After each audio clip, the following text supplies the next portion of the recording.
Terima kasih Pak Karni, selamat malam bagi kita semua. Mohon maaf karena hari ini sebenarnya saya dijadwalkan untuk on time, tapi karena penerbangan ada delay, sehingga saya sampai di sini terlambat. Mohon maaf sebelumnya. Mengenai ekshumasi ataupun otopsi ulang, ini memang permintaan kami Pak Karni dari awal. Kenapa kami meminta untuk otopsi ulang? Tentunya karena proses di awal otopsi ini tidak transparan ataupun kurang dapat dipercaya. Kenapa demikian?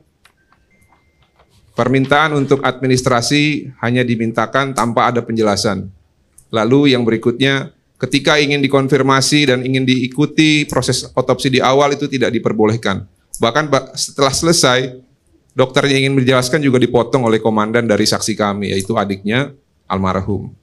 Oleh karena itu, dengan temuan juga bukti surat adanya perbedaan umur, ada yang 21 tahun, ada yang 28 tahun, kami menolak hasilnya. Tapi perlu dicatat, walaupun kami tolak, sampai saat ini, dan juga sampai terakhir kami bertemu dengan pihak Mabes Polri tidak pernah memperlihatkan kepada kami. Jadi itu catatan juga untuk kita semua. Lalu mengenai proses ekshumasi ataupun otopsi ulang kemarin, banyak yang kami temukan. Akhirnya bisa menjawab dan memberikan penjelasan terhadap mungkin di sini semua sudah pernah melihat bukti-bukti yang sudah kami perlihatkan, baik melalui foto maupun keterangan saksi.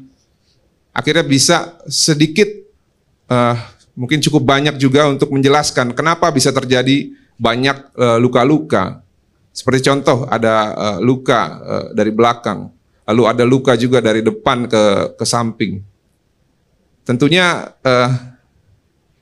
dari dokter yang ditugaskan untuk mengawal proses otopsi kemarin, kami sudah mulai bisa melihat bahwa semakin menegaskan ternyata memang dugaan kami terhadap adanya pembunuhan berencana ataupun pembunuhan terhadap anak dari klien kami ini semakin mengerucut ke arah situ. Lalu kami juga sudah memiliki bukti surat yang sudah kami legis terhadap keterangan dari otopsi dari dokter yang kami tugaskan untuk mengikuti prosesi kemarin di RSUD Sungai Jambi, yang nanti pada saatnya akan disampaikan dengan jelas secara sistematis oleh abang kita, Abang Kamarudin Simanjuntak. Mungkin itu dulu Bang Karni dari saya. Terima kasih. Baik, jadi memang Anda lihat sendiri ada luka-luka saya tadi yang dibilang sebelumnya itu.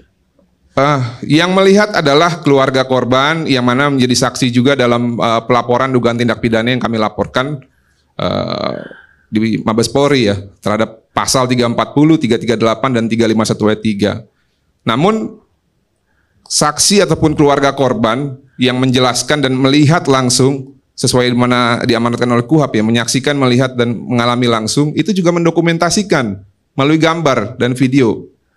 Dan tentunya kalau kita berbicara visualisasi dan penangkapan dari mata ya, seharusnya tidak jauh berbeda antara apa yang dilihat dengan apa yang divideokan. Jadi walaupun kami tidak melihat langsung di awalnya, namun keterangan dari saksi-saksi dan keluarga dan juga bukti-bukti foto itu sudah cukup buat kami untuk bisa mendapatkan second opinion terhadap dugaan-dugaan ataupun tuduhan ya, cenderung fitnah dari Karopenmas Mabes Polri yang mengatakan bahwa hanya terdapat satu lubang di awal. Lalu berikutnya adanya juga dugaan pelecehan seksual. Saya pikir ini terlalu tega ya, terlalu jahat sekali orang yang sudah meninggal tuh dituduh seperti itu tanpa ada bukti-bukti yang jelas. Mungkin dari saya itu dulu Bang Karni. Kita paralel aja nanti sambil diskusi. Baik, ada nggak komentar dari dokter-dokter yang ikut melakukan otopsi ulang? Oke, saya buka sedikit. Ada setidaknya lebih dari 3 luka yang belum bisa disimpulkan ya penyebabnya. Dari catatan kami yang sudah kami himpun melalui dokter yang sudah kami tugaskan, ada setidaknya 3 luka yang tidak bisa dijelaskan pada saat proses ekshumasi ataupun otopsi kedua. Nah, terhadap luka-luka yang belum bisa disimpulkan ataupun dibuat keterangan penyebabnya, ini sesuai dengan kesepakatan bahwa akan dibawa sampel dan akan dibawa ke Jakarta untuk dipastikan dan akan dirapatkan lagi oleh tim-tim forensik sehingga bisa menyimpulkan luka apa itu. Tapi nanti pada saat yang tepat biarkanlah koordinator kami yang menjelaskan secara sistematis dan lebih komprehensif. Tapi hari ini di media ya, saya nggak tahu apa itu benar atau tidak. Katanya keluarga sudah memberi pernyataan apapun hasilnya akan menerima dari hasil otopsi ini. Oh ya, pasti Bang Karni. Karena kita ini kan warga negara yang beradab ya. Kalau kita sudah meminta dan sudah diberikan dan terhadap apa yang kita minta ini juga diberikan sesuai dengan keinginan, seperti contoh, kita meminta otopsi ulang. Kita minta otopsi ulang dikawal dengan tim independen. Ini kan direalisasikan. Bahkan Panglima Angkatan Bersenjata Republik Indonesia merespon permintaan kita dengan mengirimkan salah satu dokter spesial forensik dari RSPAD. Jadi menurut kami sih tidak perlu lagi ada keraguan.